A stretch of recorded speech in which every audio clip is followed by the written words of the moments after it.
Buenas tardes, bienvenidos, antes que nada, varios no tan habitués a este espacio.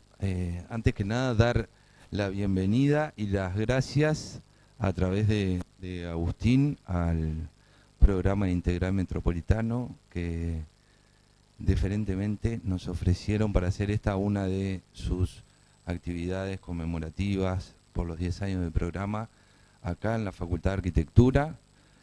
Es un programa con el que estamos intentando tejer o construir nuevos vínculos, particularmente en este momento de la facultad, y la verdad que para nosotros es un placer hacer de anfitriones de esta instancia en general, por ser el PIM, y después, bueno, agradecer también la presencia de Beatriz y de Alfredo, dos invitados calificados que sin duda van a dejar todo sobre la mesa y nada, por ahí darles la bienvenida a la facultad, a los que no son tan de acá y a los más de acá, contarles estos algunos nuevos vínculos que estamos intentando tejer e insistir. Agustín me decía, esperábamos más convocatoria, yo le dije mejor porque así la siguiente vamos a lograr que sean algunos más, esa es como la idea, así que no vamos a dejar de insistir en estas instancias. Felices 10 años y bienvenidos. Bueno, ahí sale, sí. Buenas tardes para todos, para todas, y bueno, primero que nada, los agradecidos, Miguel, somos nosotros. Para nosotros, para el programa Integral Metropolitano, es una gran alegría poder hacer esta actividad en este auditorio tan especial, en este salón de actos tan especial de la Facultad de Arquitectura. Así que bueno, comenzamos dando las gracias por recibirnos y por seguir encontrando los momentos y las actividades para seguir haciendo cosas juntos entre el PIM y la Facultad de Arquitectura, que tenemos desde el inicio del programa, hace 10 años, un lindo camino recorrido en conjunto. Como decía Miguel, esta actividad forma parte del ciclo de actividades de los 10 años del programa. Hemos hecho ya algunas y vamos a estar este año haciendo actividades sobre distintas temáticas. Y elegimos, bueno,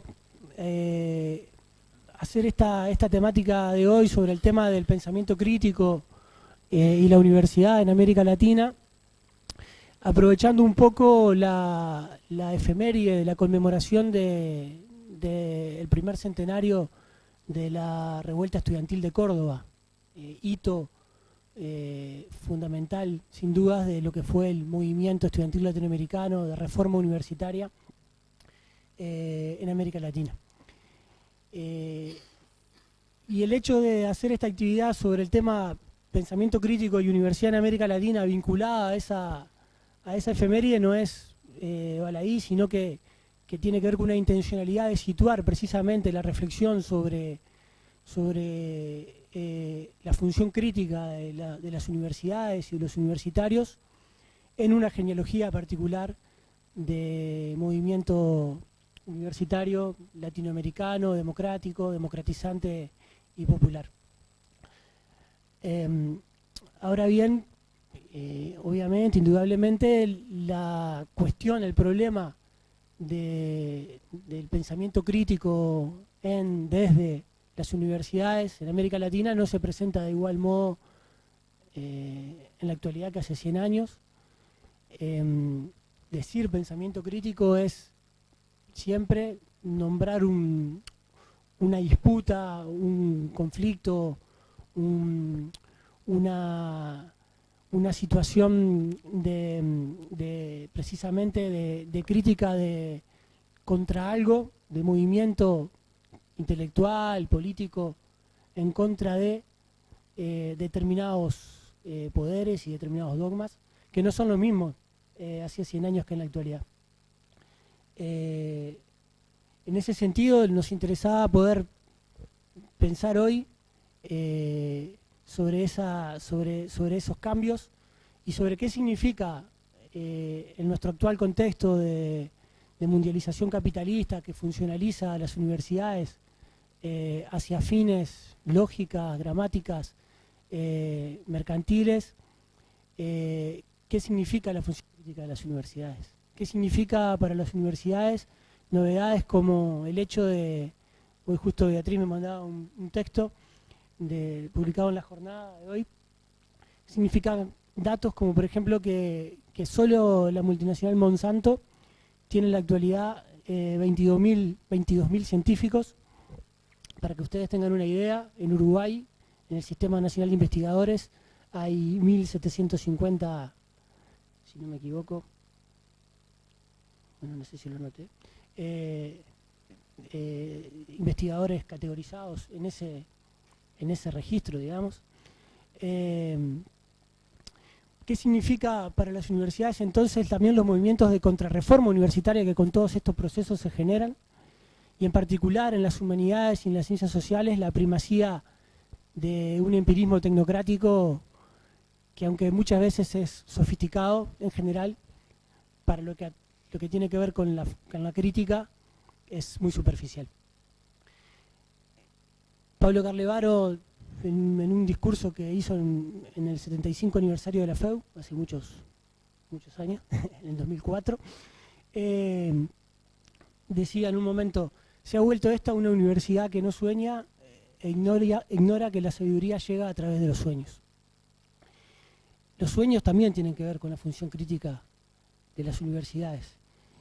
¿Cuáles son entonces los sueños sobre los cuales se sustentan la crítica que los movimientos estudiantiles, que los movimientos intelectuales dentro de la Universidad Latinoamericana hoy impulsan? Para dialogar un poco sobre todas estas cosas tenemos dos invitados de lujo. Nos acompaña a mi izquierda, solamente desde el punto de vista topográfico,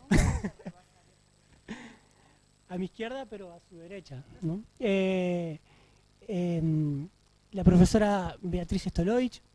Beatriz es profesora investigadora del Departamento de Política y Cultura en el área de problemas de América Latina de la Universidad Autónoma Unidad Xochimilco, la Universidad Autónoma Metropolitana Unidad Xochimilco de México.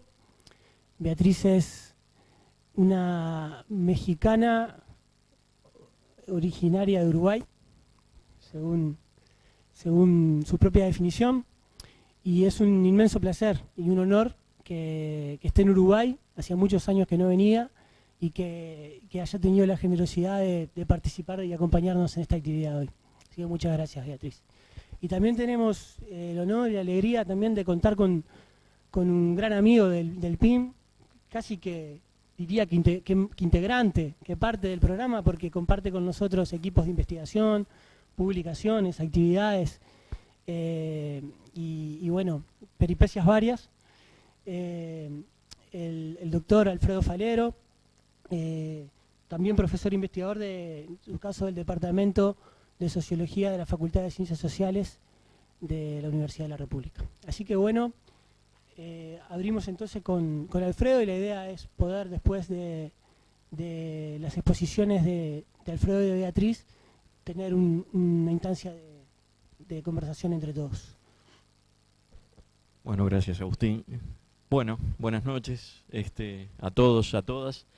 Para mí es un gusto estar acá por varias razones. Una es por la invitación de Agustín, sin duda, pero además porque comparto con Beatriz, con la cual hemos intercambiado correos y no nos conocíamos hasta ahora. Así que bueno, es un placer compartir esta mesa con Beatriz y obviamente con Agustín.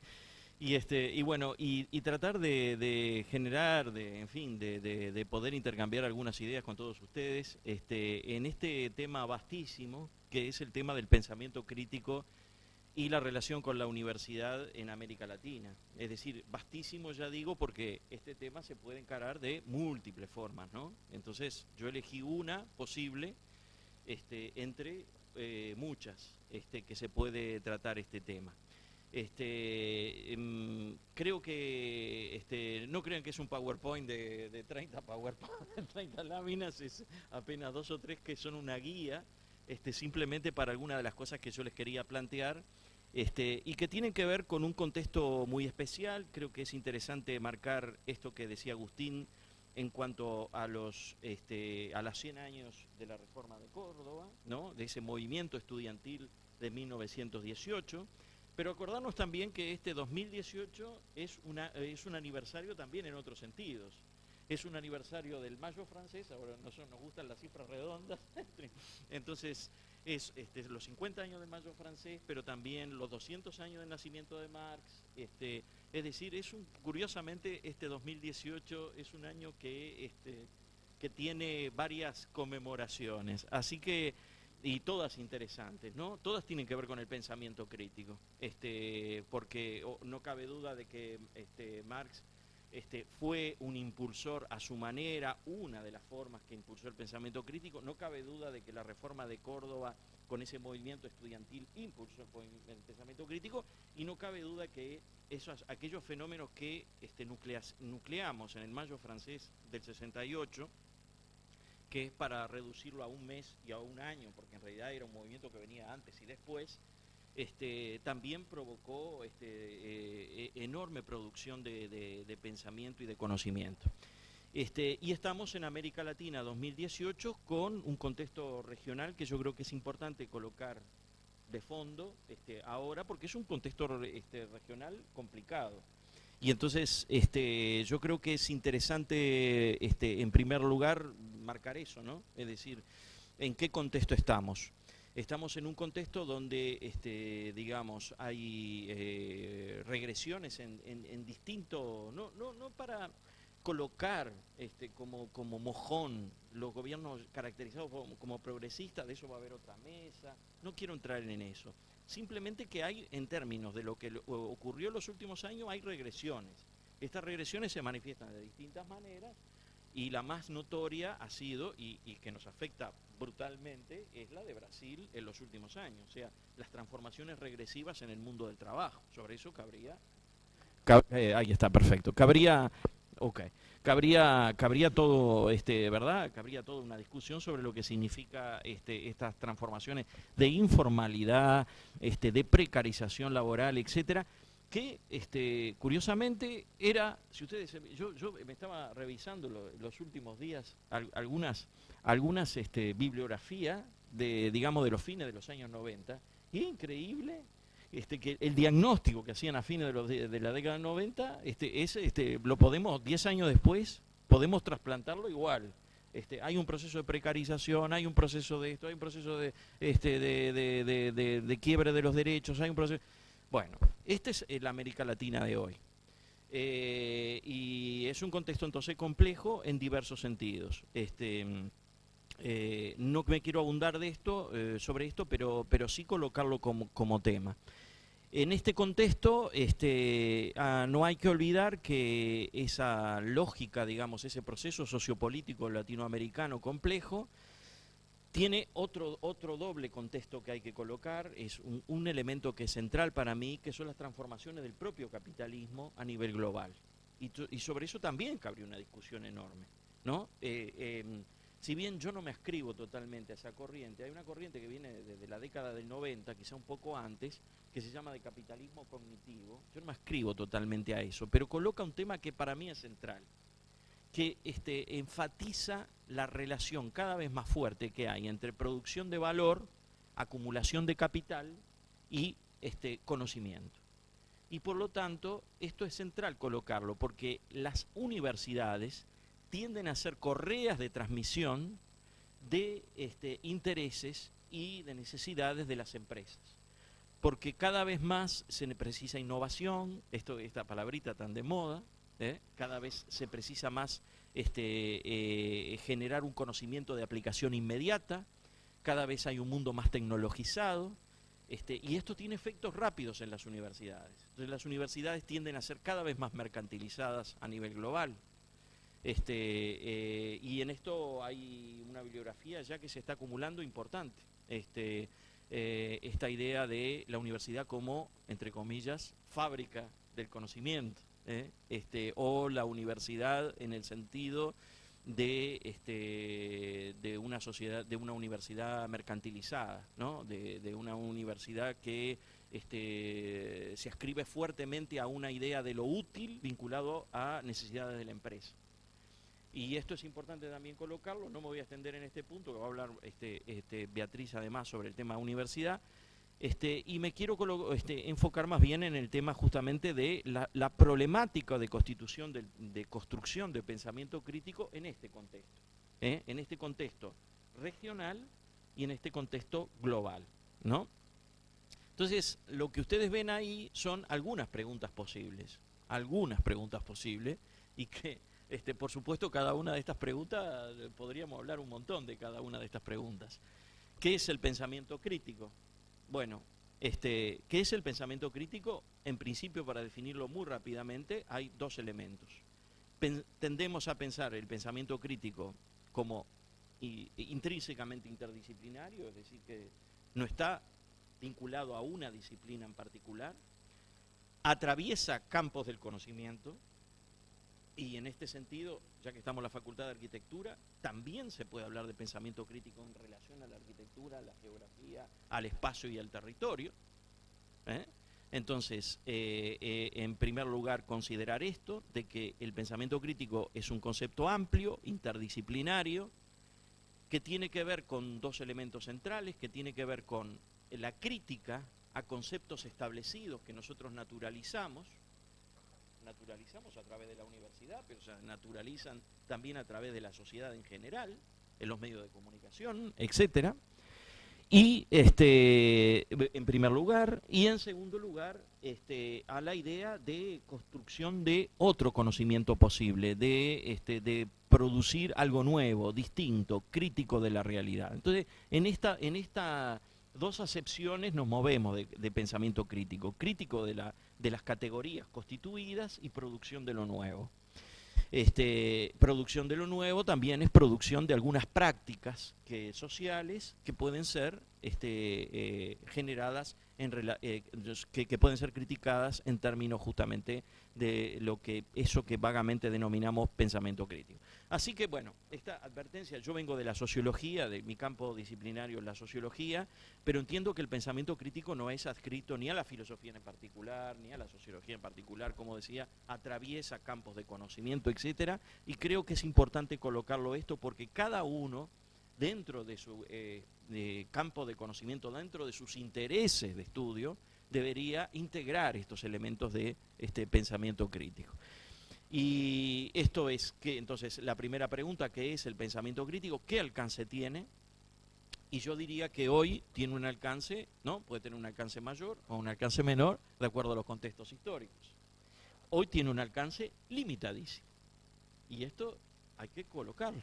Es decir, yo creo que el pensamiento crítico hoy tiene un alcance limitado, más allá de que hay algunos elementos de producción en algunos lugares, en algunas universidades, a veces en forma marginal, en la Universidad Uruguaya absolutamente marginal a mi gusto, pero en general hay algunos lugares, hay redes, y bueno, por ejemplo, hay redes de conocimiento de pensamiento crítico que se ascriben al pensamiento crítico, pero que yo tengo una crítica sobre esas redes que construyen pensamiento crítico, ¿no? O que se proclaman. Es decir, le voy a poner un ejemplo. Claxo es un ejemplo. O sea, yo quisiera saber qué nuevo tiene Claxo en los últimos años. Publica muchísimos libros. Yo los invito a que entren a la página de Claxo. No quiero decir que lo que se esté produciendo está mal, que todo sea mal, que no, sería absolutamente además antisociológico decir eso, ¿no? Porque sería universalizar algo que no existe, ¿no? Es todo feo, todo mal. No, para nada, no estoy diciendo eso. Estoy diciendo de que la lógica creativa está muy debilitada también en Claxo. Y que a veces se cae en una especie de declaracionismo frente a la producción de conocimiento. Entonces, nosotros tenemos un grupo, formamos un grupo y pasa algo, supónganse en Brasil, y tenemos que expedirnos y hacer una declaración. Entonces sustituimos la producción, la elaboración por la declaración inmediata. Porque además nos coloca a nosotros frente a un mundo donde hay que expedirse públicamente, ¿no? Nos expedimos públicamente de distintas formas, las redes sociales, etcétera, ¿no? En artículos, en trabajo, lo que sea. Bueno, hay una especie de ánimo de declaracionitis, que en donde a mí ya francamente seguir todas las declaraciones ya me implicaría estar todo el día pendiente de todas las declaraciones que hay, los distintos grupos sobre los distintos temas. Entonces, ¿qué alcance tiene? Yo creo que hoy limitado. ¿Cómo se construye? Y bueno, se construye en forma compleja, tiene que ver con esto que señalaba ahora Agustín, ¿no? A partir del artículo que mencionaba de Beatriz, que Monsanto 22.000 científicos. Bueno, ¿cuántos intelectuales tenemos nosotros produciendo pensamiento crítico? ¿Cuántos intelectuales? ¿Cuánta gente de la universidad puede considerarse en eso? ¿Cómo se construye? Entonces en forma muy compleja, muy lenta. ¿Qué importancia tiene? Bueno, para mí una importancia sustantiva, ¿no? Es una importancia que tiene que ver con la capacidad, digamos, de no naturalizar lo dado como lo único posible. Abrir campos de realidad, ¿no? Frente a una lógica de cierre, la idea de apertura, ¿no? De apertura de cabezas. Esa es la idea, me parece central, ¿no? Y en todas las disciplinas, en todos los campos de conocimiento que trabajamos nosotros, es la necesidad de apertura de cabezas, ¿no? De abrir, fuera del pensamiento único, justamente, ¿no? La idea de apertura. Y la idea de lo temporal, la idea de que lo que ocurre hoy no es lo que ocurrió siempre, ¿no? Sino que hay procesos sociohistóricos. Y que cuando nosotros proponemos escenarios posibles de futuro, no son escenarios vinculados al hoy, son cuando nosotros proyectamos posibilidades, tenemos que proyectarlos también en función de lo que ocurrió antes, no solo lo que está ocurriendo ahora, ¿no? Entonces, a mí me parece central marcar esta idea, porque a veces a partir de una coyuntura se proyectan escenarios, o esto es lo que va a pasar, ¿no? Estamos ahora estamos liquidados, tenemos un contexto negativo en América Latina, se pudrió todo, se fue todo al diablo, ¿qué nos queda? Solo el nihilismo, el pensamiento negativo. Y no es así, digamos. Hay ciclos que de los cuales América Latina puede dar cuenta, y ciclos a veces vinculados muy fuertemente a los movimientos sociales. Es uno de los elementos que voy a tratar, que tiene que ver con la vinculación entre pensamiento crítico y movimiento social.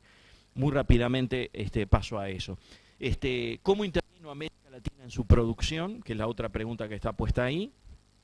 En su momento de forma muy importante. La década del 60, en forma de una creatividad enorme. Esto daría también para toda una discusión, pero a ver.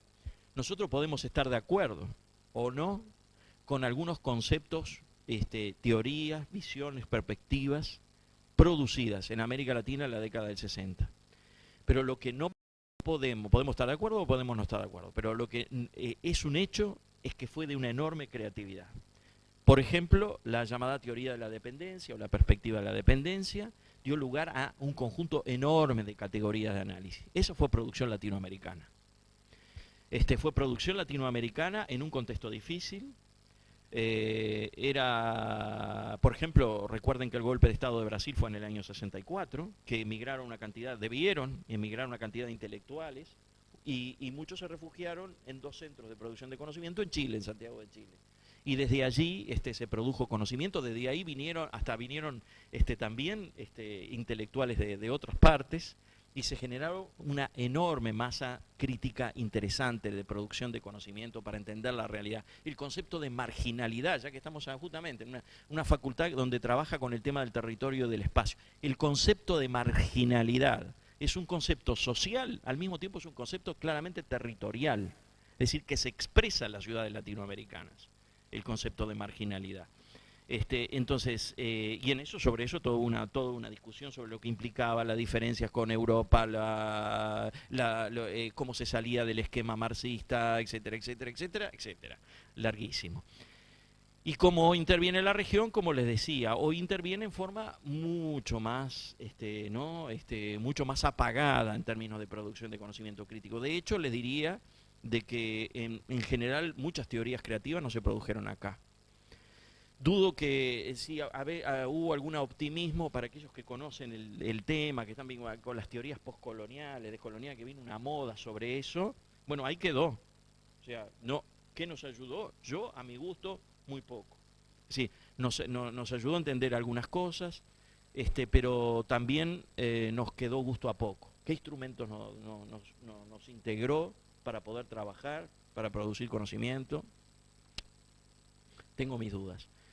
Y bueno, ¿cuál es el papel de la universidad? Es justamente la discusión que es importante dar. ¿Cuál es el papel de la universidad para no quedar en esa mera correa de transmisión de los intereses del capital, como habíamos dicho en otro momento? La universidad, ustedes saben, es una abstracción, es decir, la universidad es un ente, ¿no? De una cosa enorme, grande, ¿no? Entonces, como decía Bourdieu era crítico, ¿no? Trabajó siempre en la universidad. Bourdieu es para aquellos que no lo ubican, es un intelectual francés que falleció en el 2002, sociólogo, etcétera.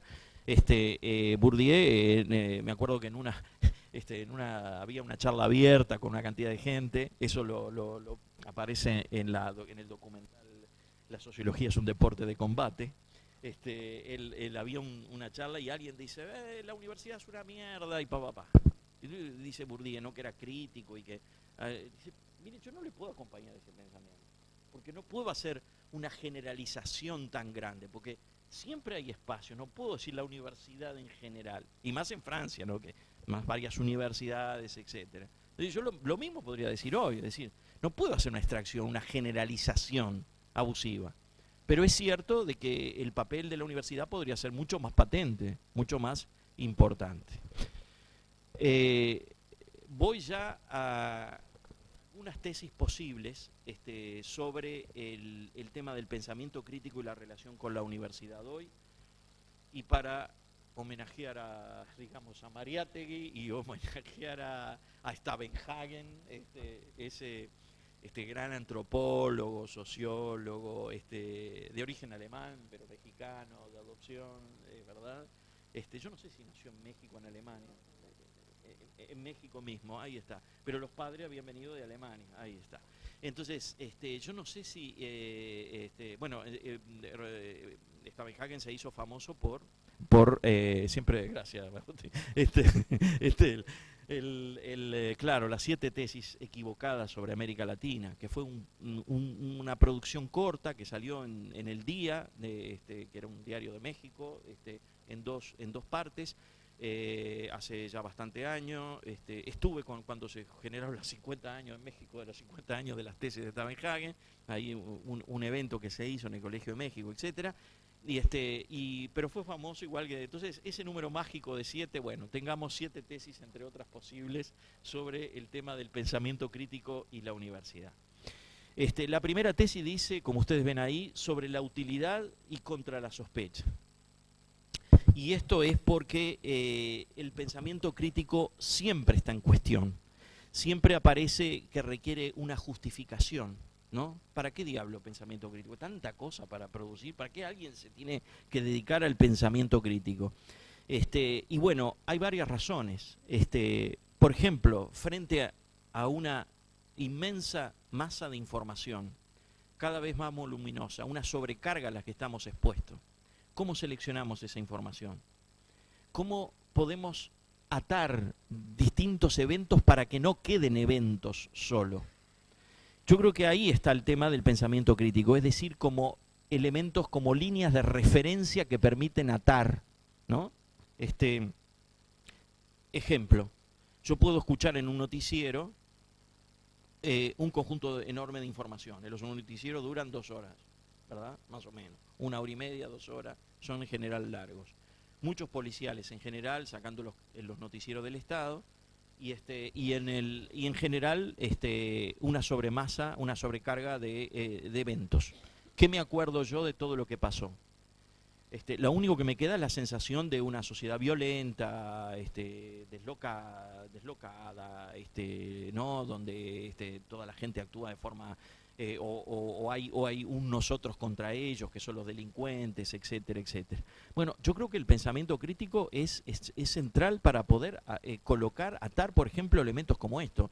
No puede explicarse la delincuencia sin justamente marginalidad, sin desigualdad social y sin un elemento contextual fuerte de fractura social. Esto quiere decir que, nosotros cuando estamos frente a un conjunto de situaciones, de noticias, de eventos, tendemos hoy, por esa sobrecarga de información, a quedar prendidos del evento, de la situación concreta, etcétera. Y es necesario integrarlo dentro de marcos referenciales. Y ahí está el pensamiento crítico. Integrarlo dentro de marcos referenciales. Yo les quería dar un ejemplo de que esto no es solamente de Uruguay, ¿no?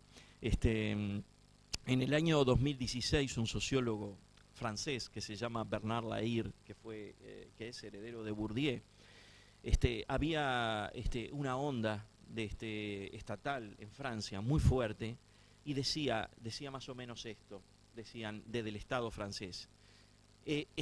La sociología lo que está haciendo es exculpar a los delincuentes, porque en realidad estamos como quitándole responsabilidad individual, son actos individuales. ¿Y qué hace la sociología? Dice que la marginalidad, que esto, que la desigualdad, dice, lo que hace es exculpar a los delincuentes.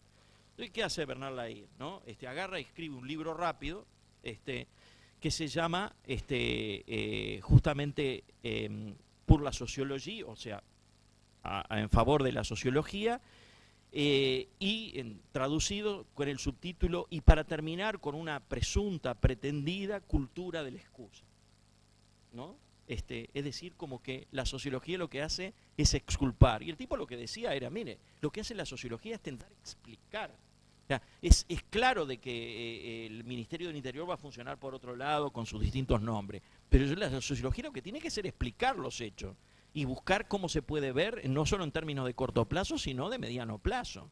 Entonces, en esa contribución decía, no es que se trata de una cultura de la excusa, es que nosotros tenemos la necesidad de pensar eso de otra manera. Y bueno, fíjense que cuando se tradujo en Buenos Aires, que se tradujo curiosamente ese mismo año, el siglo XXI, de Buenos Aires, tradujo el libro ese, lo tradujo en el 2016. Apareció a fines del 2016.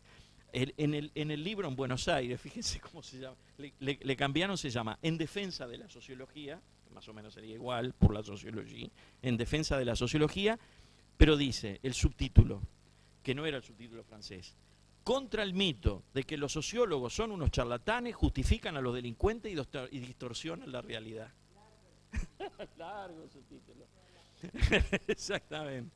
¿Y cuál era la idea? Era justamente tratar de colocar en cuestión una onda que está en el Río de la Plata, en América Latina, en todo el mundo en general, que tiene que ver con qué hace las ciencias sociales frente a un tema tan complejo como es la delincuencia. Entonces, ahí está el tema de la utilidad y del pensamiento crítico y contra la sospecha.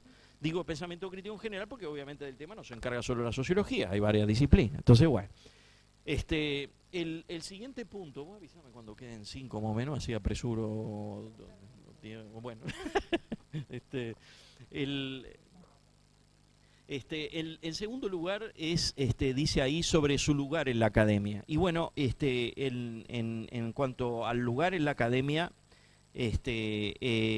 notoriamente es marginal, yo les decía, estamos en ese contexto de universidad fábrica del conocimiento, estamos en un contexto donde hay como cierto a veces arrinconamiento del pensamiento crítico en las universidades, no quiere decir que no exista, quiere decir que es marginal, que es arrinconado, etcétera. Entonces, ¿cuál es el lugar hoy? No quiero decir que sea inexistente, y además porque, imagínense, en América Latina, porque así se llama este panel, esta mesa, esta convocatoria, que es Universidad en América Latina, es muy diversa, ¿no? Solo en México puede ser muy diversa, Beatriz puede dar cuenta de eso.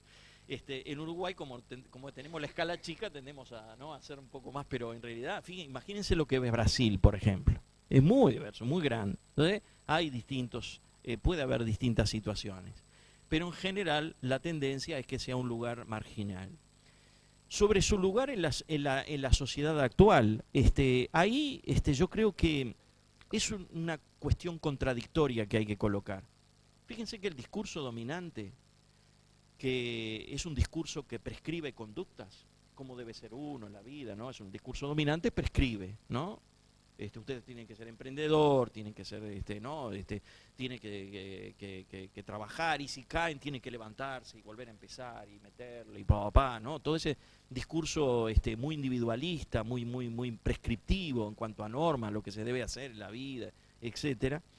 Fíjense que tiene también elementos vinculados a otro discurso que es la innovación, muy fuerte, ¿no? Y lo escuchan. De hecho, en Uruguay yo soy parte del Sistema Nacional de Investigadores, que es parte de la Agencia Nacional de Investigación e Innovación. Innovación, ¿no? Innovación es algo fuerte. Ahora yo pregunto, para innovar, ¿no es necesario criticar los dados? ¿No es necesario tener una cuestión, una perspectiva, una actitud crítica frente a los dados para poder transformar eso, para producir lo nuevo? ¿Acaso en la arquitectura, por ejemplo, no es necesario la crítica de lo existente para poder decir, no, podría ir por acá, podría ir por allá, etcétera? Entonces, yo en este sentido quisiera mencionar que me parece que hay una contradicción en una sociedad donde evalúa mucho la creatividad, la crítica de lo dado en algunos, pero lo arrincona y dice hasta acá. Después cuando hablamos de pensamiento crítico, no, ahí no. Pero cuando hablamos de la crítica en algunas esferas, bueno, no está tan mal, ¿no? Por ejemplo, empresas de informática, ¿no? Como decía un empresario una vez, yo no quiero monitos, quiero gente que piense. Bueno, muy bien, gente que piense, ok, perfecto. Gente que piense, para poder pensar, para poder crear, para poder innovar, hay que criticar la realidad. Y en ese sentido, ese ejercicio de la crítica hoy tiende a ser, se consolida como un ejercicio limitado, encajonado, ¿no? Arrinconado a determinadas esferas, pero no a la sociedad en total. Es decir, la consigna sería, sea crítico, pero en los lugares y en los momentos que yo le digo, no en todo momento. Y esto es una contradicción, a mí me parece, en el capitalismo actual. Por eso es su lugar en la sociedad, creo que es un lugar contradictorio. El cuarto punto dice sobre su dificultad de captación y procesamiento, y acá me voy a su dificultad de captación y procesamiento en la sociedad en general. ¿Qué capacidad tenemos nosotros de captar, deglutir, pensar a partir del pensamiento crítico? Y acá tenemos un problema. Yo creo que tenemos una situación donde esto es cada vez más difícil. Es decir, es lo que algunos llaman lectura zapping. Estamos acostumbrándonos demasiado a la lectura zapping. Es decir, bichamos algo medio por arriba, ¿no? Tipo, ¿no? Medio, hacemos un ojeo, lo conozco, ya está. Ya me enteré de que por dónde viene la mar, pronto, listo. Exactamente, el Astra, ¿no? El Astra, exactamente. El Astra es como el paradigma de eso, ¿no? Leo el Astra y ya está.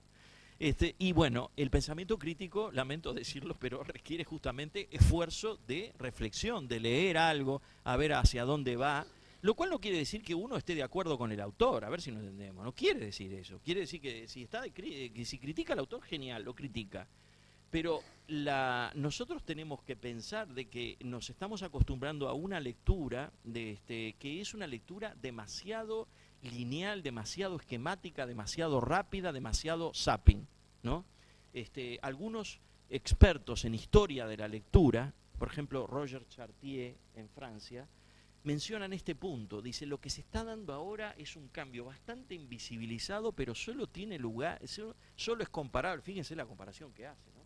Es cuando cambiaron, ¿se acuerdan de los rollos de papiro, ¿no? que estaban, y se pasaron a la todavía pre-imprenta Gutenberg, ¿no? Se pasaron a la escritura a mano de tipo, el libro que conocemos hoy. Dice, solo comparable a esa transformación lo que está ocurriendo hoy. Bueno, basta ver, esto pasa en todos lados, basta ver en un transporte colectivo, cualquiera sea, qué hace la gente. Si alguien antes leía, Esto era muy claro, por ejemplo, en países que llamamos centrales de acumulación, en Europa, etcétera, en algunas ciudades que hayan visitado ustedes, hayan podido ver esto. Bueno, hoy se terminó. Está todo el mundo prendido del celular. Y el celular amerita no a la lectura, no a la elaboración, no a la visión, no a la lectura de un libro en forma reflexiva.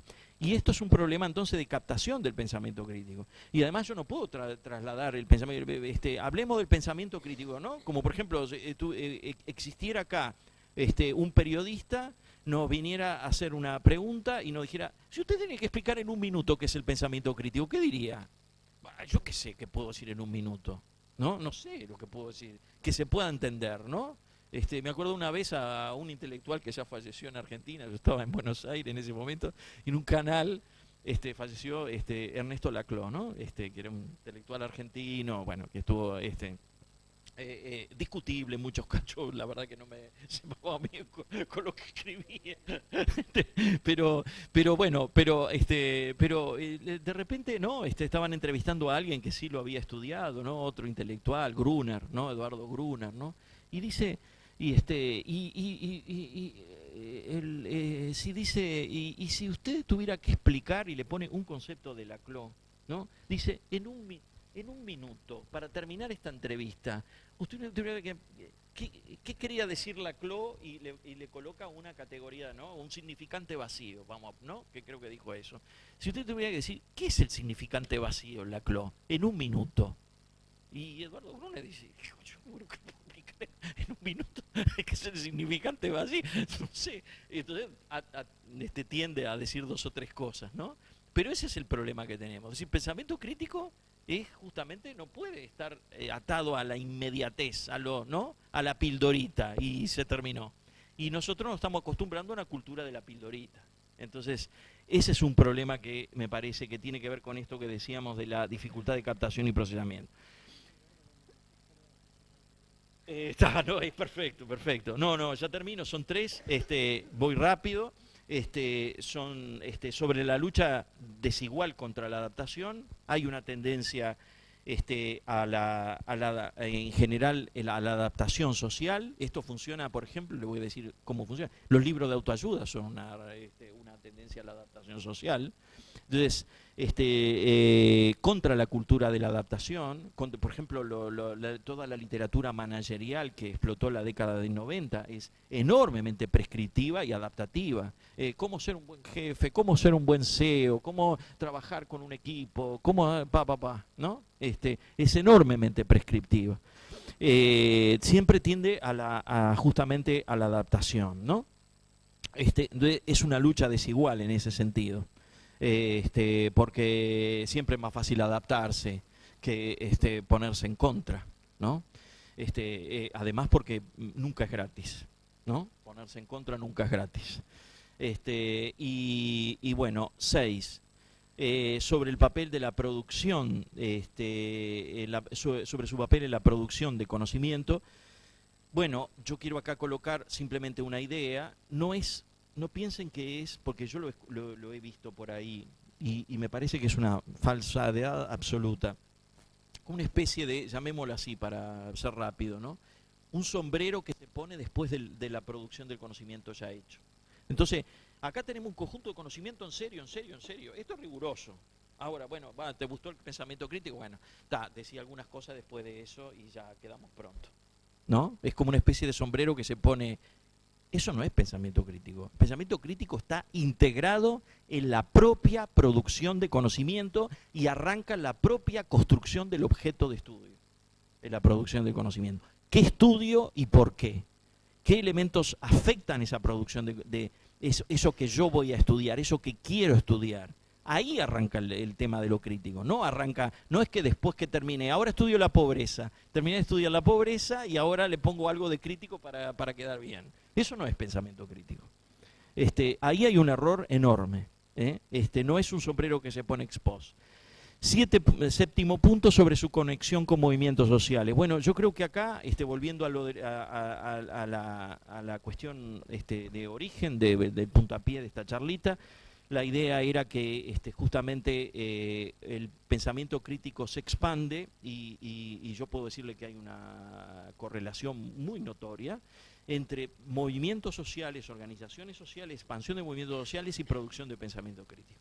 Así que la construcción de estos actores, que son movimientos sociales en el sentido emancipatorio, para que quede claro, ¿no? Es decir, que construyen una idea de sociedad alternativa. No me estoy refiriendo a un solo Uruguay, ¿no? Me estoy refiriendo a aquellas lógicas de movimientos que dicen, bueno, nosotros movimientos sin techo, peleamos por el, ¿no? Movimiento sin tierra, ¿no? Movimiento de trabajadores desocupados. Estamos hablando de esos movimientos indígenas, porque los indígenas siempre fueron, ¿no?, razonablemente estigmatizados, etcétera, etcétera. Esos movimientos estamos hablando. Bueno, el surgimiento, el desarrollo de esos movimientos siempre estuvo ligado en América Latina, no es así en todos lados, en América Latina, a la producción y a la expansión del pensamiento crítico. Quiero terminar como no di ningún datito para ahorrar tiempo, quiero colocar solamente uno que tiene que ver con que tiene que ver con si hoy pensamos la realidad actual en el mundo, ¿no? Esto es una estadística del año pasado, que creo que va en línea con esto de los 22.000 investigadores de Monsanto, ¿no? Si uno toma las 100 entidades mayores de la economía a nivel mundial, datos del año pasado, las 100 entidades mayores de la economía a nivel mundial, 69 son empresas transnacionales y 31 son países. 69 empresas transnacionales, 31 son países. Es decir, esto hace algunos años era 50-50. Pero la tendencia es a la concentración y al acaparamiento del poder económico y naturalmente político, ideológico de las transnacionales. En ese mundo estamos. O sea que esto merece tener un pensamiento crítico, digamos, atento. Es decir, de que, ¿por qué? Porque en buena medida las alternativas de sociedad durante el siglo XX estuvieron atadas muy fuertemente a la idea de Estado-Nación siglo XX, pensado en clave de siglo XX. Y las alternativas de sociedad hoy, no le digo que no piensen al Estado-Nación, porque hay toda una discusión sobre eso y no me quiero meter, pero sí digo que el Estado-Nación actual no es el Estado-Nación del siglo XX. Y en ese sentido, pensemos en este dato, de que la capacidad de los Estados-Nación entiende a ser arrinconada frente al poder de empresas transnacionales que tienen no solo poder económico. Cuando uno habla de poder económico, quiere decir poder ideológico y poder simbólico de producir y naturalizar ideas. Bueno, y por ahí me quedo. Gracias.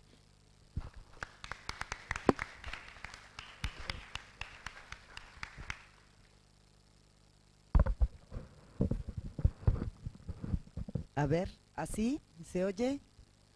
Bueno, que necesito manos para... Bueno, compañeras, compañeros, como hay media hora me voy a ahorrar toda la parte de las emociones, mejor. Pero yo justo, por si me ganaba la emoción, vine preparada, ¿sí? Y luego que me dio un golpe de humedad y entonces ando entre resfriada y no sé qué, así que mejor para ajustarme al tiempo. Es menos glamoroso, pero ni modo, así está la cosa, ¿sí? Bueno. No tengo palabras para agradecerle la invitación a compartir la celebración de los 10 años del PIM, en este año especial de los 100 años de la Reforma de Córdoba, los 60 años de la Reforma Universitaria Uruguaya, 50 años de la rebelión estudiantil de vasto alcance en el mundo y 50 años del asesinato de Liber, Hugo y Susana en la nuestra. Y estar aquí en la Universidad de la República, mi primera alma mater, donde estudié y trabajé por algún tiempo, donde me siento en casa, aunque soy una universitaria mexicana. Voy a comenzar con dos aclaraciones. La primera es que vengo de una universidad que está aplicando las políticas con lógica de mercado desde hace 28 años. Comenzaron en la UAM antes que en la UNAM.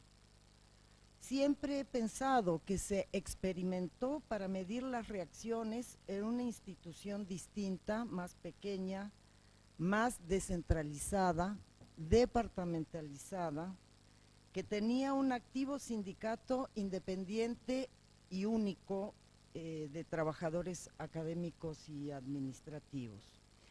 Y en particular nuestra unidad Xochimilco, la única de todas las unidades de la UAM, la única con el sistema modular que rompe con la docencia tradicional, promueve la interdisciplina y que configuró una comunidad universitaria muy activa y crítica.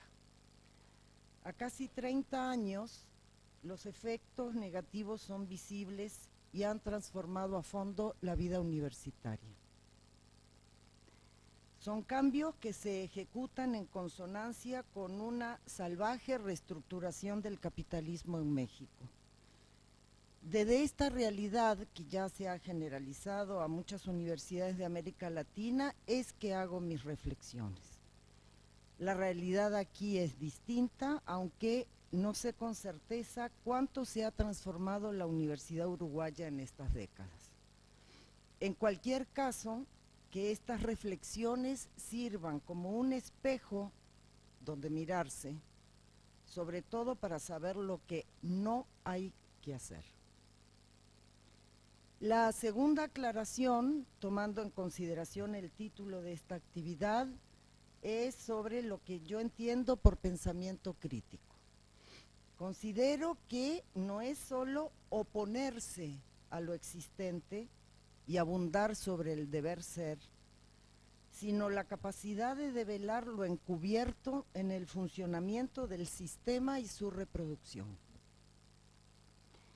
Y para pensar en el problema de la universidad pública, hay que considerar, como decía Alfredo, que muchas de las elaboraciones que se asumieron como la teoría crítica de lo universitario se hicieron durante los llamados 30 años dorados del capitalismo.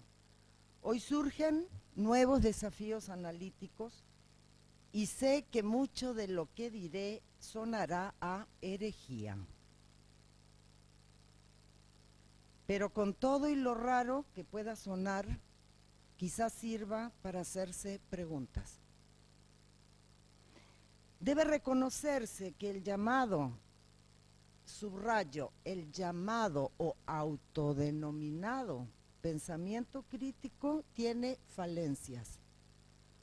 Quizá la mayor, de origen, es el modo como se caracterizó el neoliberalismo, tomando como cierta la caracterización que del mismo hicieron los intelectuales sistémicos.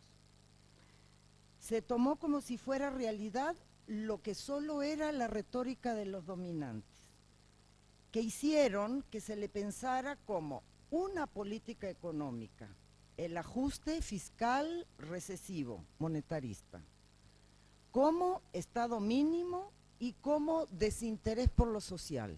Esos eran los tres rasgos, así se presentaban.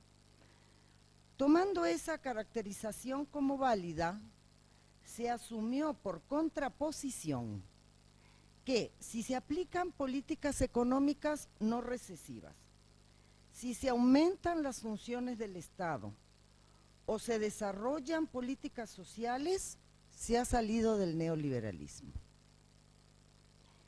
Esto abarca una cantidad de aspectos, pero me voy a concentrar en los que atañen a la universidad pública, es decir, en el análisis sobre el Estado del que ella forma parte.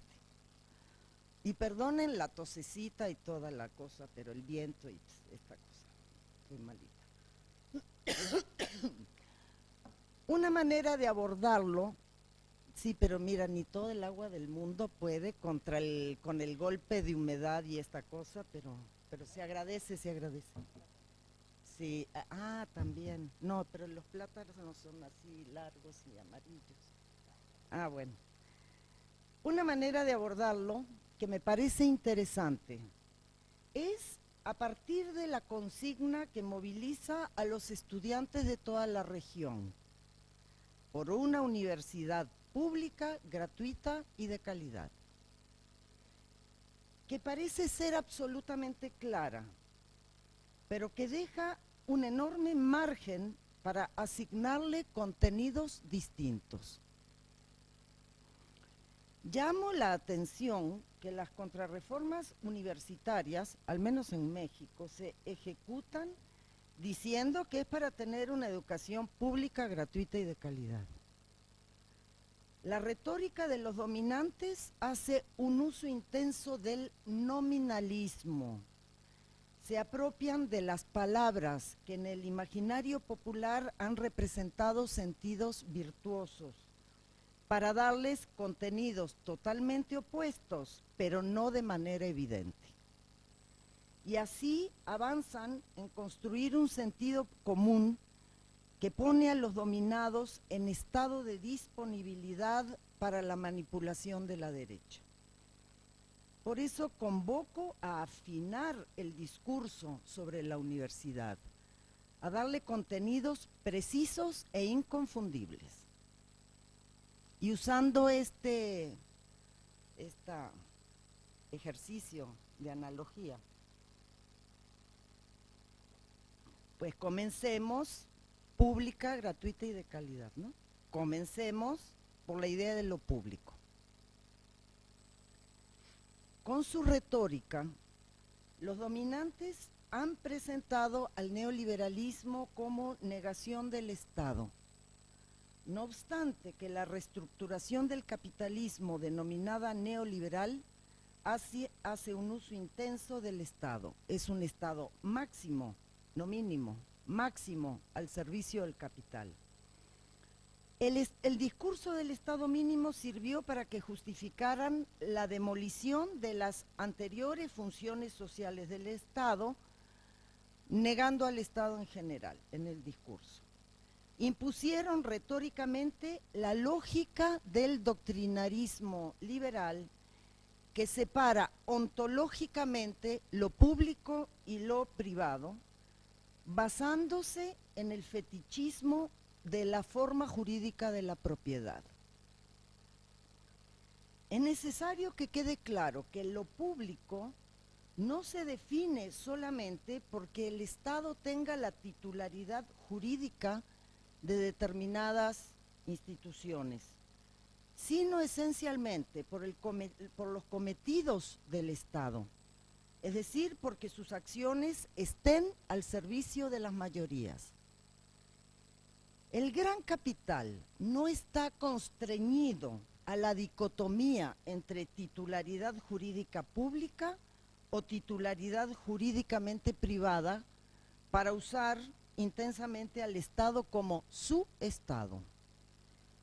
La idea de privatización a secas ya había sido abandonada a mediados de los 90 y sustituida por la idea de posprivatización.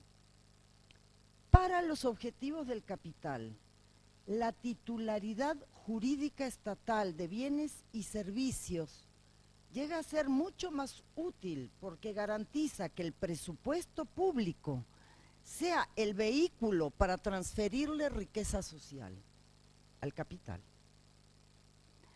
Esto se aplicó primero en las políticas sociales, financiadas con presupuesto público, que creció en el rubro del gasto social, pero para ser provistas por privados que se embolsaron las ganancias. Fue la manera, además, de construir mediaciones sociales. Hoy esto está potenciado con las asociaciones público-privadas, garantizadas por ley hasta por un siglo en algunos países, y con leyes plurianuales de presupuesto público que le garantizan y financian al capital altos niveles de ganancia. Es decir, que aunque no esté privatizado en términos de la titularidad jurídica, Lo estatal no se usa para fines públicos mayoritarios, sino para intereses minoritarios. En países como México, el gran capital usa al Estado descaradamente como su propiedad, con leyes que la población identifica como Ley Monsanto, Ley Televisa y otras, aunque aparecen como universales, impersonales y al servicio del desarrollo nacional. Por eso, en México hablamos de patrimonialismo estatal, de un Estado neooligárquico. Y los intelectuales sistémicos han hecho una trampa adicional, que lo público no es necesariamente estatal. Digo, además de usar lo estatal, también dicen que lo público no es necesariamente estatal y que los privados dan servicios públicos cuando abarcan a un número importante de la población. Y exigen que el Estado subsidie estas actividades, como ocurre con la educación privada o con los programas gubernamentales de salud subrogados a privados. De modo que lo público debe ser analizado a la luz del contenido de la acción del Estado, y no solo por la titularidad jurídica de los bienes, servicios o instituciones. En el caso de la universidad, no es suficiente que sea jurídicamente estatal para que asuma cometidos públicos, o sea, el servicio de las mayorías. Que sea estatal es imprescindible, pues sería mucho más difícil lograrlo en una institución de dominio privado. Pero no basta con que sea estatal, tiene que ser autónoma para poder hacerlo. Y tampoco basta con que sea autónoma, tiene que democratizarse como institución para que no se impongan solamente los intereses dominantes que también están presentes en ella. Pero incluso no basta con que sea democrática, es necesario que haya un consenso mayoritario que asuma como sentido y como deber de la universidad el buscar resolver los problemas que aquejan a las mayorías, lo que debe expresarse en la docencia, en la investigación, en la difusión y en la extensión. Esto era mucho más obvio hace 50 años en América Latina, cuando la universidad pública se expandió al calor de un patrón de acumulación desarrollista basado en la sustitución de importaciones que implicaba industrialización, modernización urbana, crecimiento de las capas medias, mayor consumo y por eso cierta redistribución del ingreso. Asunto que no resultaba antagónico con las aspiraciones más democráticas de aquella clase media universitaria. Y creó una idea de nación, que a su vez creó un sentido de universidad. No era la universidad de toda la sociedad, porque no toda ingresaba a ella, pero se pensaba a sí misma para toda la universidad por sus fines. Cuando se decía universidad pública remitía a esto. Esta fue la primera herencia positiva. Aunque, hay que decirlo, es cierto que también esa universidad pública se mantuvo fuertemente profesionalista y jerárquica. Desde fines de los años 50, claramente en los 60, en el marco de la gran crisis capitalista, aquel modelo desarrollista fue repudiado por la burguesía local, que se asumió como satélite del gran capital del centro del sistema para ser su socio menor, y cumplió con las exigencias de reducir los presupuestos sociales. Los movimientos universitarios se hicieron mucho más definidos en su defensa de los intereses populares y les imprimieron a las universidades esta segunda herencia positiva como sentido de universidad pública. Bueno, esto se ha ido destruyendo sistemáticamente con las contrarreformas. Por eso, me parece importante señalarlo, hay cortes generacionales en la manera como se piensa el sentido de la universidad. Bueno, entonces, que lo público no es tan obvio, Ya, eso era el primer punto, ¿no? Vayamos al segundo componente de la consigna, la gratuidad. La universidad estatal no es gratuita. ¿De dónde vienen los recursos públicos? En México, más del 60% de la recaudación fiscal proviene de los impuestos directos a los asalariados, al trabajo, y de los impuestos indirectos al consumo, profundamente regresivos, que finalmente solo pagan los asalariados y los consumidores pobres que no pueden deducir impuestos.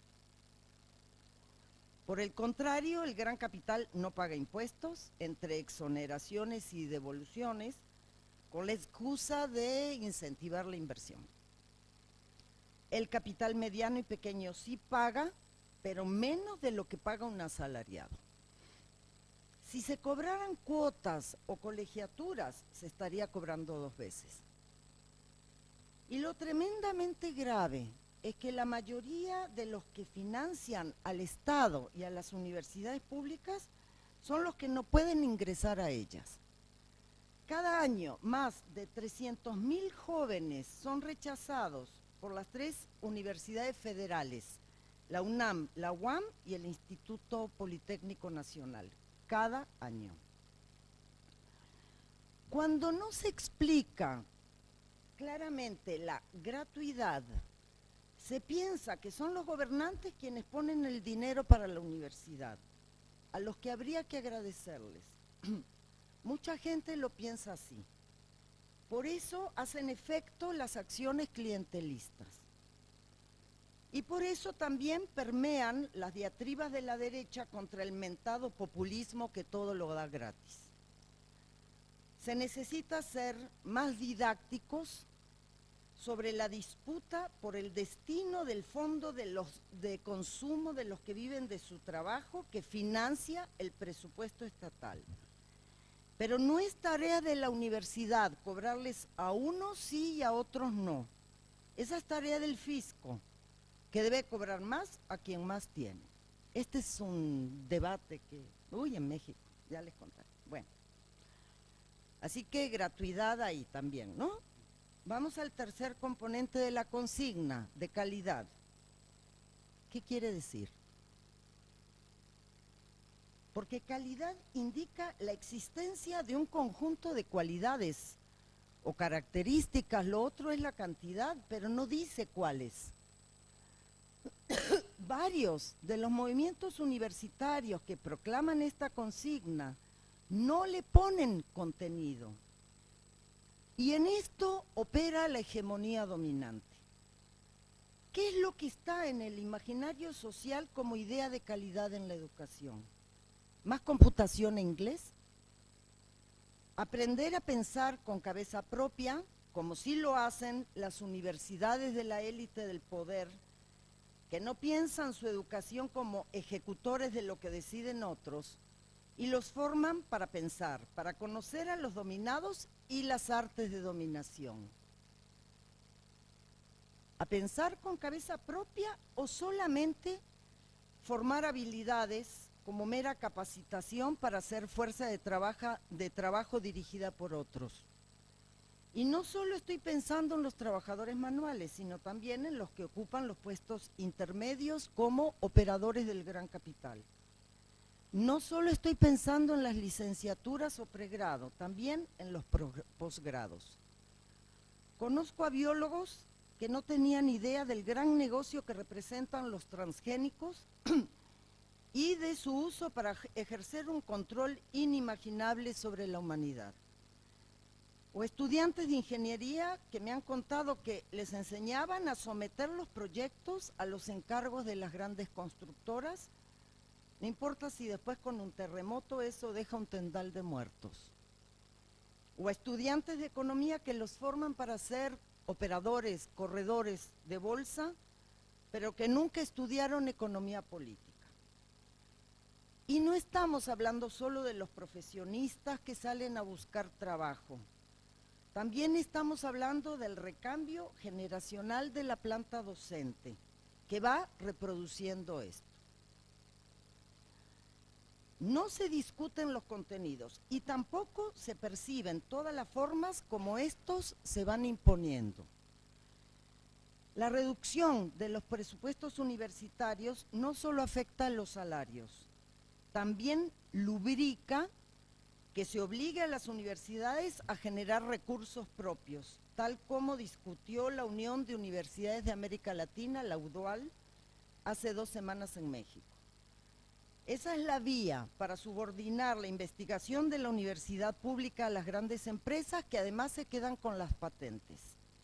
O la venta de servicios como consultorías a transnacionales que pagan por las horas del trabajo del consultor, pero no por el costo de su formación con recursos públicos. O talleres y diplomados que se adaptan a las pautas de consumo y de estatus impuestas por las grandes empresas, como uno de educación continua en mi universidad que se titulaba, es del año pasado, Marketing personal. O sea, cómo venderse, cómo prostituirse. Es sobre la base de este chantaje económico que se construye toda la estructura meritocrática que opera como mecanismo de presión para modificar los contenidos de la universidad pública. Me parece que ni en las universidades autónomas y democráticas esto es materia de discusión. Y lo digo para conectarlo justamente con lo que decía antes sobre qué tan público es lo público. En el siglo XIX se presentaba como una conquista democratizadora liberal la llamada carrera abierta a los talentos. Ya no sería la herencia o la cuna, sino el talento lo que permitiría ocupar puestos de dirección en el Estado o en las empresas. Casi se disolvían las clases mediante la educación, pero según cuál educación, no era pareja, ¿no? Los nuevos liberales arman una estructura meritocrática para asignar recursos focalizadamente, montados sobre las reducciones presupuestales. Nosotros, en la UAM sobre todo, ¿no?, tenemos casi 30 años en el sistema de puntos y estímulos para salario de productividad que está por fuera del contrato colectivo de trabajo. Se monta a partir del congelamiento de salarios nominales y una reducción catastrófica del salario real desde los años 80, el salario real universitario. Presentan como criterio de objetividad un tabulador que asigna puntajes con rangos amplísimos a cada actividad. Por ejemplo, asignando más puntos a las publicaciones catalogadas como de excelencia que a otras. Los criterios, además, y padrones, hay padrones de excelencia, son un potente mecanismo para imponer modificaciones a los contenidos de carreras, posgrados, revistas, libros, etcétera, porque son condicionantes para becas, financiamiento para movilidad de proyectos, etcétera. A esto se dedican los consejos de ciencia y tecnología públicos, con creciente injerencia de los grandes bancos transnacionales como Santander, por ejemplo, que por cierto en México, debo decir, una entrevista ahí le hicieron y presume como uno de sus programas estrellas en América Latina, el de aquí. Ha habido acciones estudiantiles demandando por becas, pero nunca se cuestionan los contenidos exigidos para acceder a ellas. Esta es una meritocracia no de talentos, sino de certificaciones, de cantidad de certificaciones obtenidas al vapor bajo la lógica de la eficiencia terminal, que sea rapidito para que cueste menos. Son políticas focalizadas hacia la clase media que hacen de la necesidad virtud porque hacen creer que se accede a ellas por ser los mejores. Es un círculo cerrado que se le alimenta a sí mismo y que, al menos en las ciencias sociales, ha dado por resultado la renuncia a concepciones teóricas que cuestionan el orden dominante. la renuncia a formaciones sólidas que necesitan tiempo de sedimentación. Se mata la investigación científica verdadera que inevitablemente es de largo plazo. Esta meritocracia ha agudizado las posturas individualistas y un sentido común conservador. ¿Y qué es lo que da contenido a las decisiones autónomas de las universidades públicas, a decisiones colegiadas de cogobierno?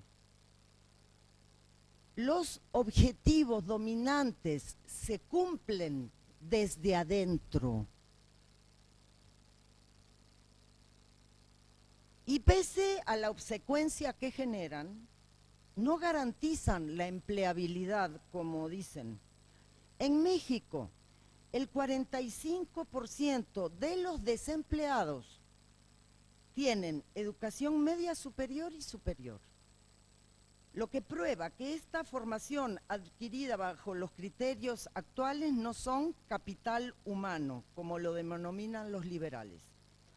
Porque capital humano para Schultz o Gary Becker, sus teóricos, son solo aquellas habilidades o competencias del factor trabajo demandadas de manera efectiva por el mercado.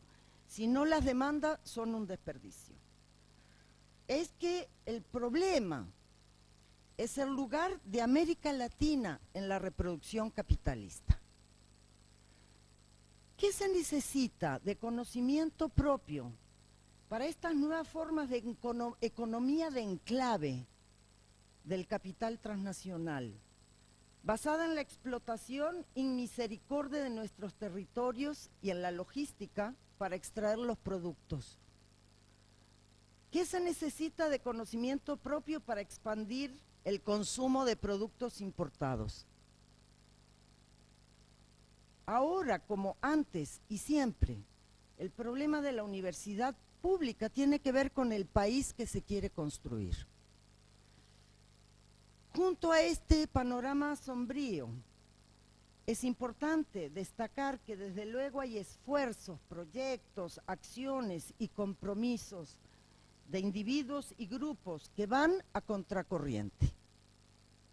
En una pelea dura, pero imprescindible para debatir contra el sentido común impuesto, para demostrar en la práctica que se puede construir una universidad pública distinta. Los éxitos del proyecto dominante, de este capitalismo destructor de la humanidad y de su hogar vital, están generando contradicciones inéditas, con nuevas interrogantes y respuestas sociales que incluso el instinto de conservación puede desencadenar. Ese trabajo crítico paciente, constante y terco va dando respuestas a esas interrogantes. Poco a poco se van recuperando cabezas y corazones. Por eso mi alegría de compartir este aniversario de un programa de la Universidad de la República que hace honor a lo mejor de su historia. Gracias.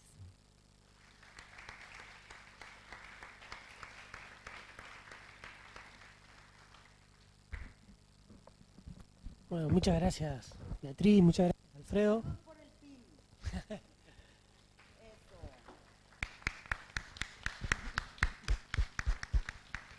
Ya armaremos algo para brindar con otra cosa que agua, pero fuera de los locales universitarios. El agua es vida. Bueno, me hizo acordar a las firmas que se están juntando. Bueno, la verdad que muchas gracias a ambos. Es mucho lo que se ha puesto sobre la mesa, así que ahora la idea sería bueno, abrir un espacio de intervenciones, de aportes, de preguntas, etcétera, de ustedes. y bueno, unos minutos tenemos para eso. Así que bueno, yo le voy a pasar el micrófono, así queda registrado en la grabación que se está haciendo.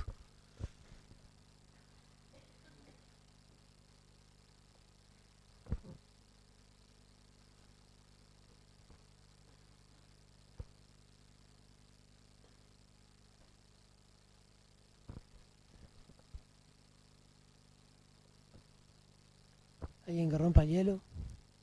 Acá.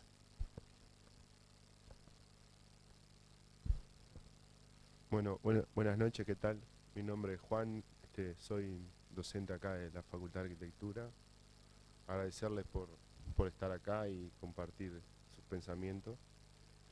Y en clave de los procesos actuales en que estamos viviendo, tanto este servicio como los demás servicios de las diferentes facultades, tanto, sobre todo acá en Uruguay, ¿no? En el proceso de cambio de plan y discusión sobre eso, me gustaría saber qué reflexión le merece al respecto, o qué vislumbran, en qué sentido se está caminando hoy en día, y si hay algún aporte al respecto.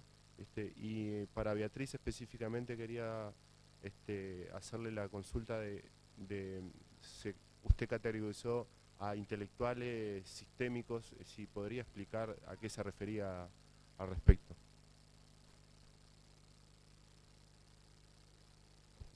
Capaz que juntamos varias preguntas y después hacemos otra intervención. Así nos queda un poco más, nos rinde más tiempo. ¿Usted quiere preguntar algo? ¿Alguien más?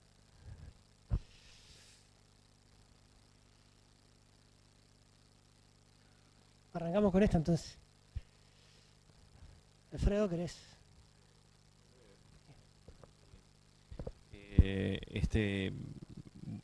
Básicamente me gustaría la opinión de Beatriz, pero en el sentido de los cambios de planes y hasta dónde se va, digamos, yo creo que nosotros en algunos elementos estamos reproduciendo tendencias internacionales.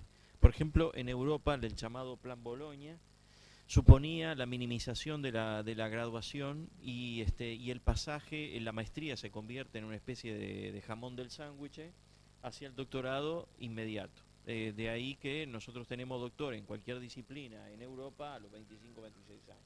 La primera, el primer momento, cuando trabajan en la universidad, la primera investigación que hacen es justamente para el doctorado, ¿ves? Entonces, ahora, ¿qué había de sustrato de base? Si bien todos los países en Europa son diferentes, ¿no? Está claro que, por ejemplo, Francia todavía maneja lo estatal muy fuerte, ¿no? Pero en general en todos los países, ¿qué había de sustrato? Que al bajar las exigencias de la graduación permite que empresas privadas entren en el mercado de la educación. Entonces pueden ofrecer titulaciones de grado mucho más fácilmente. Así que esa tendencia es global y acá en Uruguay está llegando un poco más lentamente. En todos, como ustedes vieron, todas las carreras de grado tienden a achicarse un poco. No está mal, de todos modos, pensando de que en algunos casos también en Uruguay la particularidad es que los estudios de posgrado llegaron bastante tarde. Yo me acuerdo cuando hice la licenciatura en sociología hace muchos años, desde el 86 al 90, todavía había gente, me acuerdo que en humanidades, por ejemplo, que estudiaba dos carreras. Hacía licenciatura, por ejemplo, para dar clase, ¿no? Licenciatura en historia y hacía la licenciatura en filosofía. Todavía no estaba la cultura del posgrado, cuando en Brasil ya estaba recontra desarrollada la cultura del posgrado. Entonces, en ese sentido de que se haya instalado una cultura de posgrado en Uruguay, a mí no me parece mal. Ahora, lo que sí reproducimos tendencias en general globales. Y la segunda tendencia tiene que ver con el tema de la investigación.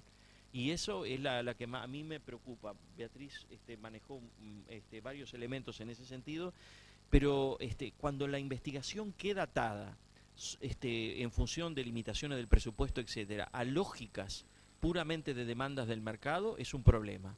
O queda atada incluso a lógicas del Estado.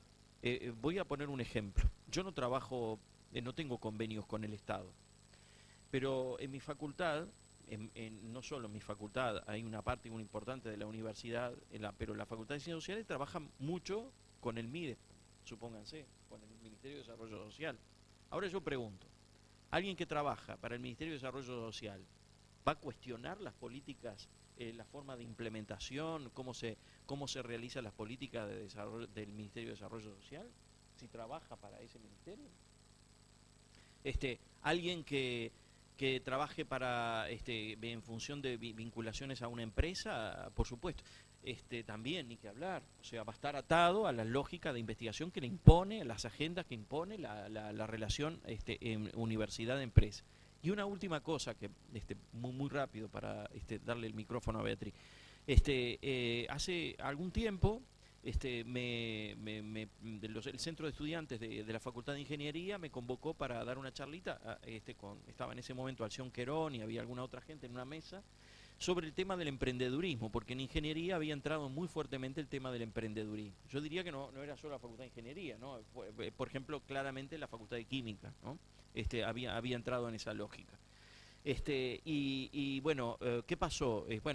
Había una conexión con una universidad inglesa, habían ido docentes y estudiantes a la universidad inglesa, habían hecho una pequeña estadía ahí, habían vuelto. La narrativa sobre emprendedurismo se había instalado con una naturalidad enorme. Y el centro de estudiantes lo que se preguntaba, ¿está bien? ¿Está mal? ¿Cómo es la historia acá? Bueno, eso me hizo entrar justamente en tema de la cultura del emprendedurismo, hablamos recién con Agustín, y escribí algunas cosas sobre eso, cómo se construye hoy en el Uruguay la narrativa del emprendedurismo, se naturaliza en distintos espacios sociales y la universidad no está ajena a esa cultura, es decir, que lo dice naturalizadamente. Yo asumo de que mucha gente para trabajar pueda poner una empresita, me parece natural, si quiere trabajar, y no todos van a ser investigadores de la universidad, ¿es razonable? Ahora, que nadie ponga en cuestión y se naturalice el término, es una cosa que a mí me parece brutal en la universidad, ¿no? En Argentina pasó ahora con Macri, cuando asumió Macri, que se empezó desde el Estado se empezó a enfocar el emprendedurismo, y bueno, y uno, me acuerdo que una autoridad estatal llegó a decir, bueno, porque en realidad hoy estamos festejando aquellos acontecimientos de San Martín, aquel emprendedor, ¿no? Liberó a mí. Entonces alguien en página 12 puso en broma, dijo, sí, claro, no sabía si liberar a América o poner una empresa ¿cómo se llama? De cerveza artesanal. Dice, entonces, terminó por liberar a América. Bueno, esa es la idea, ¿no? Se instala, se naturaliza el término y después, ¿no? Yo admito que se puede discutir. Bueno, ¿qué quiere decir? ¿Quién implica? Si puede haber un emprendedurismo colectivo, yo qué sé, puedo admitir la discusión. Pero lo que no admito es que hay ya una cantidad de cosas que se naturalicen y aparecen como no evidentes, ya no se construyen como evidentes. Así que, y eso me parece la tendencia preocupante de la universidad, que da muchas cosas hoy, que es la Universidad de la República, por evidentes. Y que dentro de esa cultura tecnológica, no, esto es lo importante, lo demás, bueno, lo vemos. Bueno, a Juan, yo de acá los cambios no estoy en condiciones, eso lo dije, no sé qué tanto ha cambiado. Sí oigo el discurso, me fastidia bastante. Tú me decías que entiendo por intelectuales sistémicos. Bueno, en un concepto amplio de intelectual, que no es nada más el profesional de la cultura o el profesional de la construcción de ideas, todo aquel que piensa en la reproducción del sistema garantizando su estabilidad y su reproducción ampliada. Ese es un concepto amplio. Entre los intelectuales sistémicos están los empresarios, están sus operadores políticos y están los profesionales, ¿no? Los intelectuales profesionales que cobran un salario por producir ideas y proponer cosas, ¿no? Bueno, la formación de los intelectuales sistémicos es larga, mientras que acá es eficiencia terminal y vamos, porque el argumento de eficiencia terminal es que cada estudiante me cueste menos. Y entonces hay un cálculo por institución, cuál es el costo año de cada estudiante. Entonces si salen antes, pues te rinde más. Y eso, por ejemplo, tiene efectos en que hacíamos la tesis de licenciatura, que era el momento de síntesis de tu producción y era tu primer elaboración, tu primer creación de investigación. En muchos lados las han eliminado y hay casi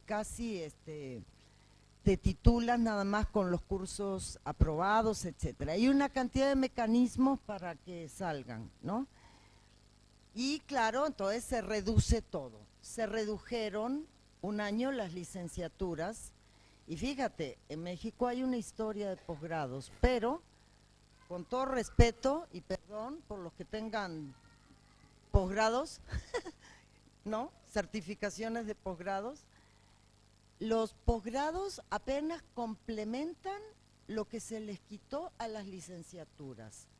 No son lo que antes se pensaba, ¿no? De, bueno, en la época en que no había posgrados, con tu título profesional tenías que saber más o menos todo y solamente unos sectores que tenían plata porque no había becas, ¿no? Y que tenían la forma de pasarse un tiempo en París, iban a hacer un doctorado. Y el doctorado se pasaba directamente de la licenciatura, del grado al doctorado. La cuestión en la maestría es gringa, es una cosa intermedia también, pero en el caso nuestro en México y en algunos otros de América Latina, al acortar la carrera, pues el posgrado va complementando. O sea, por eso yo digo que son una meritocracia de certificados, no de talentos. En realidad ahí tiene que ser la formación propia y desde luego sin una generalización, hay espacios donde hay desarrollos más críticos, etcétera, pero están siendo muy golpeados.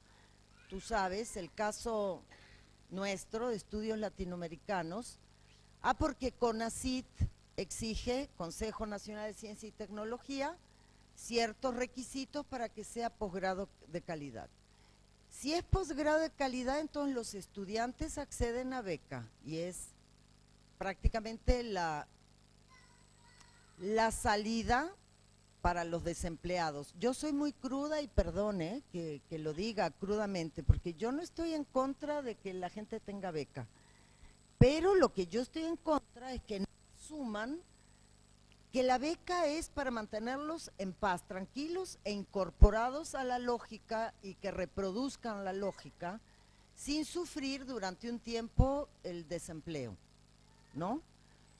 Por eso la banca transnacional está metida también, porque es una inversión mínima para un resultado político, ideológico, cultural muy importante, ¿no? Y entonces, para mantener el registro en el padrón de excelencia, bueno, se te meten hasta la cocina de tu casa. ¿Y cuántas horas? Y si esta materia sí, ¿no? ¿Y cómo vas a evaluar? Y tal y tal.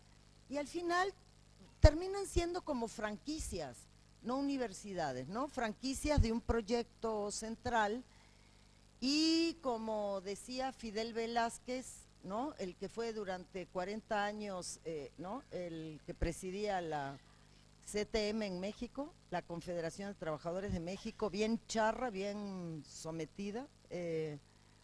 Fidel Velázquez, que era el charrote histórico, tenía una frase: el que se mueve no sale en la foto. ¿Ya? Y eso en la universidad es así. Entonces, luego hay unos tremendos debates, hay coordinadores del posgrado como Cheruti que renunciaron porque dijeron yo no puedo aceptar esto, pero luego entonces, ¿cómo van a llegar los estudiantes latinoamericanos a México sin la beca y no sé cuánto y tal? Y es una cadenita que estructura, ¿no? Entonces, yo pongo este granito para la discusión de los posgrados, porque nosotros cuando hablamos de política focalizada, siempre hablamos las que van a la extrema pobreza. Y para mí estas son las políticas focalizadas hacia la clase media, que también habría que discutir. Bueno, yo no sé si lo de los intelectuales sistémicos queda claro, pero en este caso, las universidades que forman y reproducen a los intelectuales profesionales y a los que van a ser operadores de la reproducción, caramba, si darán clases de otro tipo. Hay unos compañeros nuestros de la UAM que debían plata, una hipoteca, no sé qué, y tenía una deuda y se fue a trabajar en una universidad patito, pero de 4ª categoría. Pero pues entonces yo le decía, bueno, ¿y qué das? No, sí, un economista. Y entonces hablaba de una serie de cosas, porque les interesa una burguesía más o menos ilustrada, la intelectualidad de la burguesía, ¿no? La que genera proyectos, la que modifica los proyectos, pero sobre todo que sepa ver a la sociedad, que sepa dominarla. Para dominar hay que conocer. Y se subestima a la clase dominante en términos intelectuales. Y tienen tremendos intelectuales que eso sí piensan en el largo plazo, eso sí son como Brodel, ¿no? Mientras que a los otros, a los que se creen críticos, estás, como tú decías, en el abstract, porque hay que entregar un documento, etcétera. Bueno, y para terminar, nomás lo agrego sin explicar, pues el asunto esto del emprendedurismo, que además es un anglicismo espantoso, porque además porque hay unos que no son tan graves, pero bueno. Esta es una elaboración que viene de los años 90, que en el caso particularmente de América Latina, esto se da a mediados de los 90, busca plantear el problema del sector informal de una manera distinta. A comienzos de los 90, cuando se hablaba del sector informal, se le presentaba como problema, porque se decía en primer lugar que, bueno, sí, tiene el elemento a favor para el sistema de que como es un sector desorganizado, no hace una demanda colectiva sobre el Estado, no es demandante el sector informal. Pero les preocupaba en una época en que en América Latina se estaban recuperando las luchas sociales masivas, les preocupaba que ese sector, precisamente porque es disperso, es más difícil de controlar políticamente, ¿no? Y entonces lo veían como problema, aparte de que de vez en cuando había que echar dinero ahí, unos camiones de plata para mantenerlo más o menos tranquilo. Y elaboran a partir de las ideas de Hernando de Soto de los años 80, la idea de que el sector informal, lejos de ser un problema, es virtuoso, porque es el que lucha por avanzar, que toma riesgos, que emprende actividades, que busca su mejoramiento, etcétera, y empiezan a construir la apología vía el concepto de emprendedor, y de ahí surge, estoy hablando de mediados de los 90, el concepto de la nueva clase media, que ahora en 2010 en adelante se puso muy de moda, desde Brasil, pero que ya estaba ahí, y entonces es convertir en virtud la precarización laboral. Eso es el emprendedurismo. Yo, escuchándolos ahora, pensaba en otro aniversario que tenemos este año, que es el del también 50 aniversario de la obra de Darcy Ribeiro, de la Universidad Latinoamericana, que es una obra que, aprovechando esa excusa, sería interesante volver a traer arriba de la mesa y a esta discusión en particular, y en particular los conceptos, ¿no?, de modernización refleja o aceleración evolutiva que ponía arriba de la mesa Darcy para pensar el rol de las universidades en la transformación de las sociedades. Y lo segundo, que me parece, solo muy rápidamente, que es importante dejar planteado, es que otra de las novedades, si se quiere, no novedades, pero respecto a hace 100 años sí, para pensar la cuestión universitaria en el presente, es que la unidad de análisis ya no es la gran universidad autónoma nacional, ¿no?, como era en su momento, ¿no?, como era cuando estalló la revuelta de Córdoba, que era, ¿no?, la Universidad de México, de Santo Domingo, de Córdoba, de Montevideo, etcétera, ¿no? sino qué son los sistemas universitarios, y es en esa unidad de análisis donde se pueden comprender mejor las modernizaciones reflejas de muchos de estos procesos. El ejemplo de México es bien claro. Beatriz hablaba de 800.000, 300. Te entendí 800. Bueno, pero igual, 300.000 estudiantes por año rechazados solo en 3 universidades, ¿no? Solo en las 3 federales. Eso es 3 veces la matrícula de la Universidad de la República, de estudiantes que lo que hacen es, al ser expulsados de esas universidades federales públicas, gratuitas, alimentan un mercado de educación superior que está segmentado y que tiene ofertas de diferente calidad para diferentes poderes adquisitivos. Beatriz usó al pasar un término que habrá resultado extraño, que es el de universidades patito, que es en México muy popular, o universidades garage, que se flexibilizan también los controles y los requerimientos para dar habilitaciones, y de modo tal de que ese mercado funciona con instituciones como esta, que se llaman despectivamente universidades patito, universidades garage, que atienden la baja posibilidad, la demanda de bajos ingresos, y hay otras, ¿no? como la Ibero u otras universidades de excelencia y muy costosa para la élite, ¿no? Para los estudiantes de élite. Entonces, en esa configuración de una segmentación que es público-privado, favoreciendo la privatización, pero que también es una segmentación al interior de lo público, con la proliferación de universidades tecnológicas, no autónomas, que van a responder más rápidamente que las universidades autónomas a las demandas del mercado, es que se empiezan a dar esos procesos, ¿no? de contrarreforma universitaria. Bueno, ese agregado nomás, y no sé si hay algún otro comentario o cerramos por acá. De esto que tú decías, bueno, es que en México el movimiento de estudiantes rechazados es un movimiento grande que ha tenido mucho peso, mucha presión, y frente a eso, después de la huelga de un año en la UNAM, ¿no? Con los compañeros del Consejo General de Huelga, el CGH, un año, desde abril del 99 a marzo del 2000, que fue disuelta con la entrada de la policía militarizada a Ciudad Universitaria. Entonces, bueno, ya no se puede andar jugando tanto con fuego. Entonces, cuando el movimiento de los rechazados logra paralizar esto, ¿verdad? La UNAM, a ver, con recursos públicos, les ofrece becas para que vayan a universidades patitos. Digo, para agregar al cuadro del horror, ¿no? Bueno, muy bien, gracias a Alfredo, gracias a Beatriz, gracias a ustedes, y